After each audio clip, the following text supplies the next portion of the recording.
O estudo bíblico que nós vamos fazer hoje nos fala a respeito de comunhão. Como nós vimos na leitura bíblica aqui que nós realizamos, o Senhor Jesus ele falou expressamente, assim, dentro, aquela ali era a oração sacerdotal de Cristo.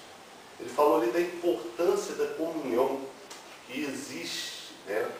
Porque a primeira coisa que nós temos que aprender a respeito da comunhão é o seguinte, que sem comunhão, nenhum de nós nunca seremos servos de Deus. Sem comunhão, nenhum de nós nunca vamos alcançar o reino de Deus. Sem comunhão, nós nunca vamos ser filhos de Deus. Porque Deus não nos chamou, não nos fez nascer de novo para poder viver isolado, para poder viver esquecido no canto, distante, não. Ele nos chamou para nos unirmos e para produzir frutos. Então a primeira coisa que nós temos que ter consciência a respeito da comunhão é isso. Se eu quero entrar no reino de Deus, se eu quero ser um servo, uma serva de Deus, se eu levo realmente Deus a sério a sua palavra, eu não vou me permitir excluir. É por isso que Deus fala no Salmo 123, versículo 1, ó quão bom e agradável é ao Senhor que os irmãos vivam em união. O que é união? Comunhão. É termos algo em comum. E o que é esse algo em comum? O Evangelho. Né?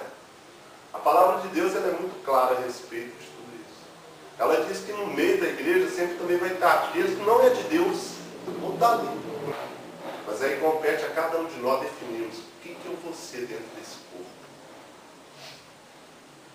Que tipo de cristão que eu vou ser, que tipo de crente que eu vou ser ali dentro. Porque a palavra de Deus ela tem que servir para a nossa reflexão. Toda vez que nós sentamos nos reunimos para ler, para estudar a palavra, para refletir sobre ela, para poder olhar para o espelho da nossa vida e ver o que eu tenho que mudar, o que eu preciso corrigir, o que eu preciso consertar. E não fique preocupado com crítica, não fique preocupado com tudo aquilo que se levantar contra você. Preocupe-se a sua consciência com Deus, através da Escritura. Você se lembra? Se você for ler o Evangelho e a vida de Jesus, você vai perceber uma coisa. Os fariseus o tempo todo faziam armadilhas para Jesus, para poder pegar em algum erro, para poder tentarem inutilizar a sua fé. E nós também não vamos participar disso. Se chamaram de Beelzebul, dono da casa, o que dirão dos seus conservos? Então, quanto mais nós procurarmos a verdade, mais nós vamos ter opositores. Mas aí, todas essas formas de oposição, ela nos serve para o quê? Para nos moldar. Sabe? Para nos moldar. E quando a gente está ali no fogo, a gente vai moldando o nosso caráter. Se nós temos sim identidade de Cristo ou não. Isso vai se expressar na forma que nós reagimos às situações. Mas o corpo de Cristo tem que ter comunhão uns com os outros. Temos que ter comunhão para fazer a obra de Deus, ter boa vontade, união, disposição. Sermos cooperadores uns outros dentro e fora da igreja. Seja nos assuntos de Deus, seja nos assuntos pessoais de cada um. É isso sim, essa comunhão que vai nos fazer irmão. É que vai nos fazer semelhantes a Cristo. Né? E o apóstolo João, no livro de 1 João, capítulo 1, versículo 7, ele nos fala uma coisa interessante. Mas se andarmos na luz, como ele está na luz, teremos comunhão um com os outros, e o sangue de Jesus Cristo, seu Filho, nos purifica de todo pecado. Você pode perceber aqui que a comunhão ela tem uma condição. Olha aqui. Mas se ele está dando uma condição. Se andarmos na luz. O que é andar na luz? Jesus disse, eu sou a luz do mundo. Então quer dizer, se andarmos em Cristo. Se vivemos conforme Ele ensinou. Se fazemos as coisas que está escrito para nós fazermos. Como nós vamos nos identificarmos como servos de Deus se agirmos de forma oposta a Ele, aos ensinamentos da palavra. Tem a ver com o que o irmão João falou aqui. Lá o homem nervoso que jogou o menino dentro do carro, estava gritando, brigando. Né? E se aqui dali for um evangelho? O que condiz isso com a sua fé. Né? Então é isso que nós temos que ver. Se andarmos na luz, a luz é o quê? É o oposto das trevas. Né? Então nós temos que ser luz, nossas atitudes têm que ser claramente eficazes. Mesmo que as trevas tentem nos alcançar, nós temos que resistir a elas. Mesmo assim, resistir dentro da palavra. Mas se andarmos na luz como Ele na luz está. A Bíblia fala que Deus está numa luz inacessível. Teremos comunhão um com os outros. É importante. Lá no livro de Atos, capítulo 2, mostra ali o crescimento da igreja, o primeiro ano da igreja, os primeiros anos da igreja. Olha para você ver como que era a comunhão no passado. Hein? A Bíblia fala que todos ali vendiam, ninguém pediu nada. Todos ali vendiam suas propriedades e colocavam dinheiro ao pé dos apóstolos. E entre eles não havia ninguém que passasse necessidade, porque tudo era comum entre todos. Então, assim, os irmãos espontaneamente faziam isso, para que houvesse mantimento na casa de Deus. E ali nenhum irmão passava fome, nenhum irmão passava necessidade. Por quê? Porque eles viviam em comunhão. A comunhão, ela não é só em coisas materiais, ela é no sentido todo, no sentido amplo. É você cooperar, é você realmente querer do fundo do seu coração e lutar para isso, e você não ser pedra de tropeço na vida do outro. Não é a partir da sua vida, a partir das suas atitudes que o outro vai ficar irado, que o outro vai irritar, que o outro vai pecar. Não, eu não vou ser instrumento de pecado na vida de ninguém. Eu não vou ser, porque eu não estarei sendo de Deus. Eu não vou estar sempre se eu agir assim.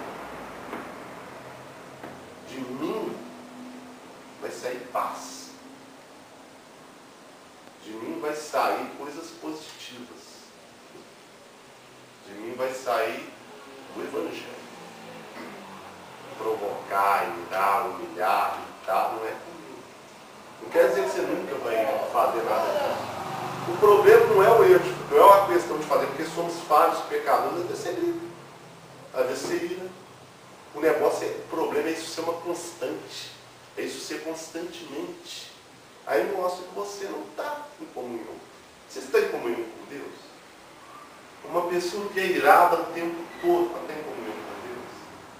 O tempo todo ela tem ira, o tempo todo ela está provocando, o tempo todo ela está fazendo o outro brigar com ela. Ela não pode ver harmonia em lugar nenhum, que ela está desarmonizando todo o ambiente que ela está.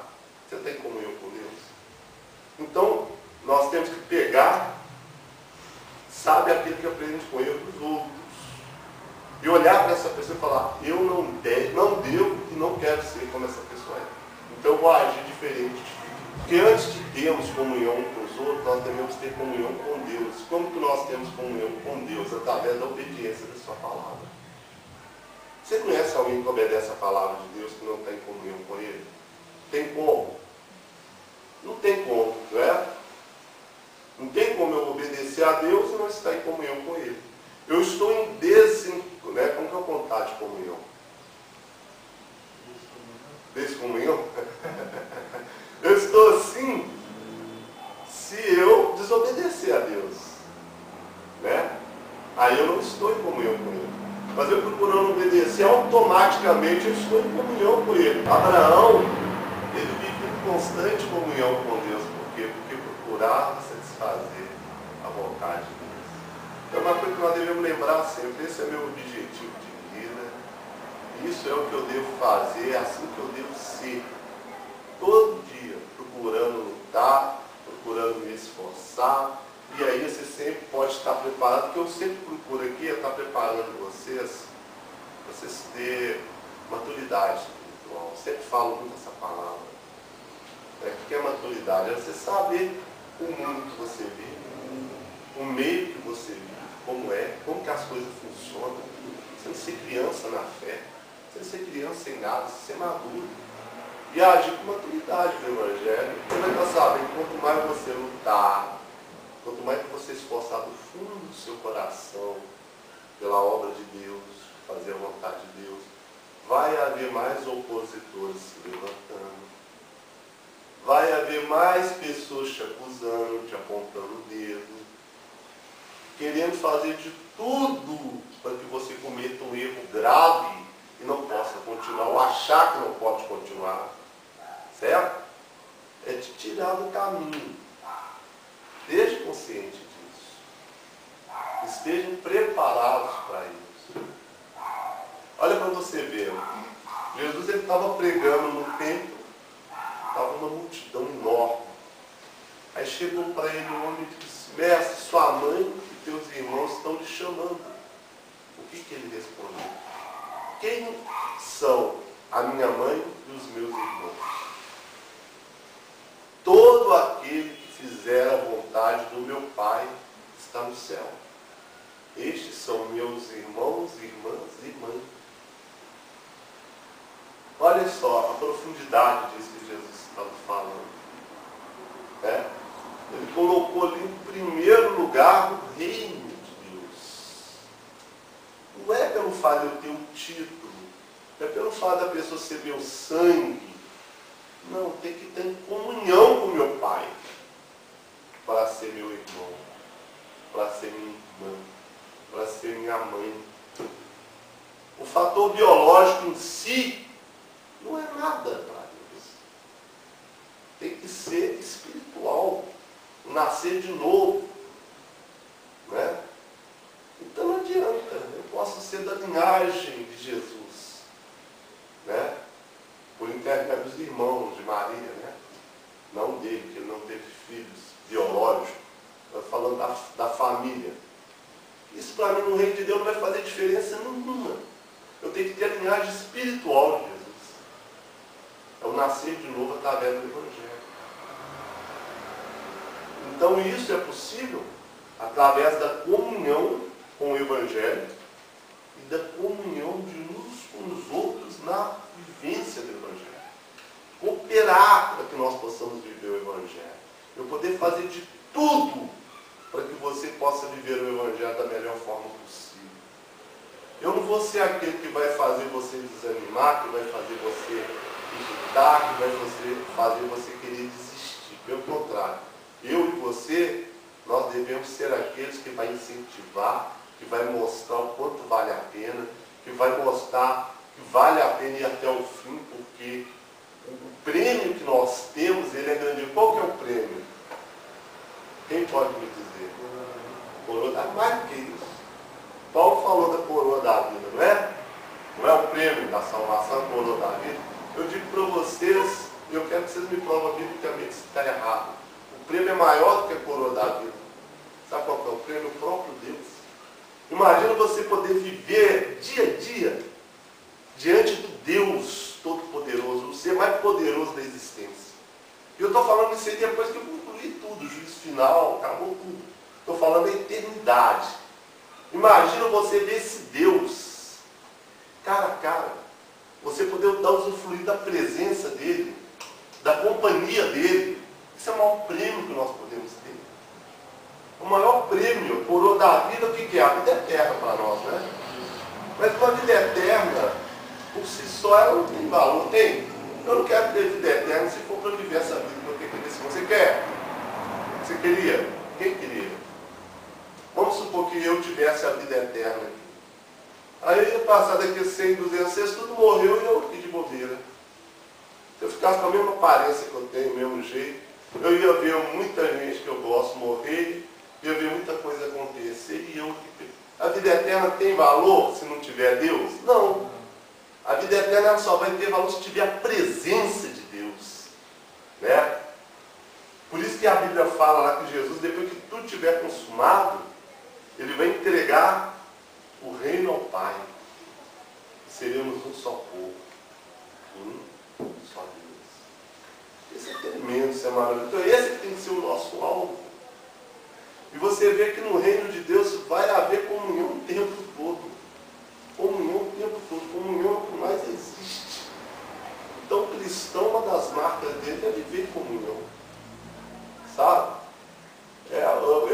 Você é minha irmã, você é meu irmão. Eu sei que eu posso confiar em vocês, se vocês precisarem. Porque a nossa ligação é além da amizade. Essa comunhão, através de isso, é maior do que a amizade. Maior. A amizade se torna pequena se a gente viver realmente o Evangelho como ele nos é ensinado. A amizade é coisa limitada. Essa comunhão ela é muito além do que isso. É uma fidelidade para a eternidade que a gente acaba tendo. Comunhão é diferente de amizade e deve desenvolver-se entre os eleitos de Deus reunidos em um só corpo, que é a Igreja de Deus. Pois com esta finalidade que ela foi estabelecida por Jesus. Por saber dessas coisas, Jesus afirmou aos seus seguidores que não os deixaria só e que enviaria um Consolador. Assim como rogou que fossem unidos, isso só é possível com uma estreita comunhão com Cristo e pela comunhão com os demais crentes, além da responsabilidade individual. Em algumas circunstâncias, somos aconselhados a retirar a comunhão para não contaminar o corpo com discórdias, invejas, sentimentos facciosos e etc. Pensa bem uma coisa, olha, para estar na igreja hoje, cada um de vocês, foi necessário que antes de nós, outros irmãos vivessem comigo. Vocês concordam disso? Sim. Porque foi através da comunhão deles que eles tiveram a disposição de trazer o Evangelho a nós. E é importante que hoje nós tenhamos essa comunhão para que nós possamos levar esse Evangelho também a outros. E eles também entrem no nosso meio, façam a comunhão com nós, ser instrumento de Deus para levar a outros, ser multiplicadores do Evangelho. Então a comunhão, ela tem essa finalidade. É por isso que Jesus pediu, viver em comunhão. Jesus disse que um reino, se ele estiver dividido, ele não subsiste. Ele estava se referindo a Satanás. Que os fariseus disseram que ele curava por Beelzebul, o maior dos demônios. E ele falou, se Satanás se voltar contra Satanás, o seu reino não subsiste. Então o que nós aprendemos com isso? Que existe também a comunhão pro mal. Assim como tem a comunhão pro bem, existe a comunhão pro mal. O que é comunhão? É estar em união, ter algo em comum, um objetivo em comum. No nosso caso, o objetivo é o reino de Deus. Mas a comunhão pro mal, que tem como objetivo destruir, roubar, matar, destruir. Então é importante nós termos essa consciência do Evangelho, porque quando nós saímos fora dessa comunhão de Cristo, nós sem querer passamos a ter a comunhão com o mal, com as trevas. Então isso está dizendo que quando nós temos uma comunhão com as trevas, as coisas só tendem a piorar mais e mais. E a Bíblia fala também, um abismo sempre busca outro abismo. Então aquilo que é ruim, você só vai passar coisa ruim para o outro. Um abismo buscando o outro, um afundando o outro. Isso aí é a inversão do Evangelho. Você sabe o que significa a palavra Evangelho? Quem sabe? O significado da palavra Evangelho. Significa boas novas. Então quer dizer, quando você prega o Evangelho, você está pregando as boas novas de Deus. A novidade de vida que Deus tem para você. A novidade de vida que Deus tem para o homem. Né? Então quando se faz essa inversão que nós estamos falando, nós estamos indo contra o Evangelho. Nós não estamos pregando as boas novas, mas as más velhas. Né? As más notícias, os maus ensinamentos velhos que veio antes do Evangelho, que leva o homem à destruição, que leva o homem em comunhão com a carne. Então devemos pensar sobre isso. Você vê como que é importante a missão que cada um de nós temos dentro da igreja de Deus. Certo? Então, nós temos que sermos instrumento de luz. Mas se andarmos na luz, como Ele na luz está, teremos comunhão uns com os outros. O sangue de Jesus Cristo, seu Filho, nos purifica de todo pecado. Relembrando que 1 João 1,7. Então essa luz ela tem que ser refletida no dia. O mundo tem trevas. O que vocês acham? Tá. E como você pode provar que o mundo tem trevas? A própria palavra fala, o mundo já maligno. Exatamente. Está vendo as obras que o mundo nos apresenta, não é isso? Mas o que Jesus falou de vocês? Vós sois a luz. Vós que estão na igreja, vós que me seguem, vós que vivem o Evangelho, sois a luz do mundo. Então vocês têm consciência do que vocês são? Como você tem direcionado esse seu ciclo? Se você é a luz, luz, o que significa luz?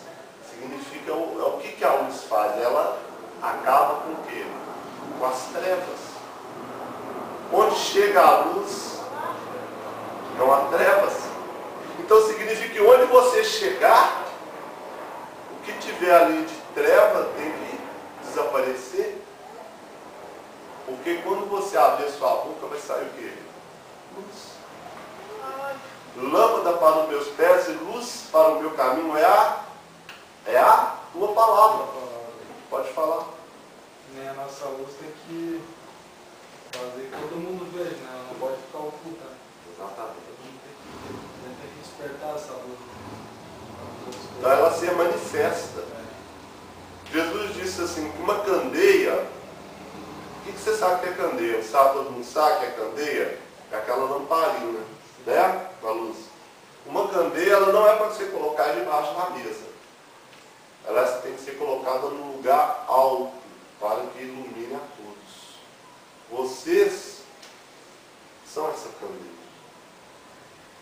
Tudo que se refere em relação à luz na palavra, nós somos essa luz. Então eu quero repetir esse parágrafo aqui que eu li, está dizendo, olha, isto só é possível com uma estreita comunhão com Cristo e plena comunhão com os demais crentes, ou seja, com os irmãos, além da responsabilidade individual.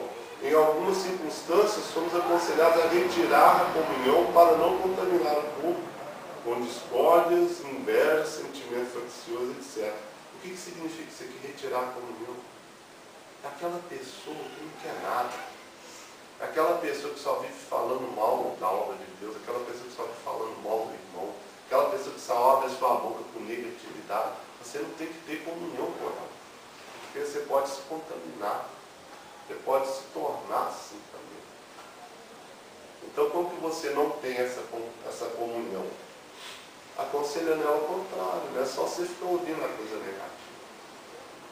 É você mostrar para ela dentro do Evangelho. Você quer uma receitinha para espantar demônio? A qualquer? Cita o Evangelho. Se uma pessoa está com uma intenção por você, fala do Evangelho para ela ver se ela vai ficar do seu lado. Não vai. Começa a pregar. Fala da Bíblia.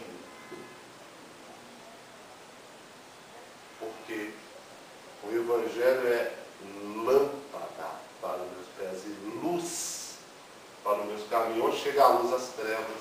Se a pessoa não quer nada com Deus mesmo, ela vai. Pode falar. Nossa empresa que eu trabalhava, ela vinha caçar conversa fiada. Aí eu começava a falar na palavra e eles... É exatamente isso que eu estou dizendo. Tá vendo? Eu não conseguia ficar ouvindo, não. Vem combater treva com luz. A pessoa vier com coisa negativa, coisa imoral, lança a luz sobre eles. Não aguenta, não. Não aguenta. Não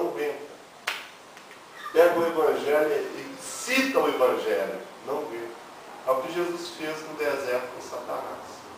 A luz de Cristo fez ele ir embora. Né? E essa luz, ela, vós sois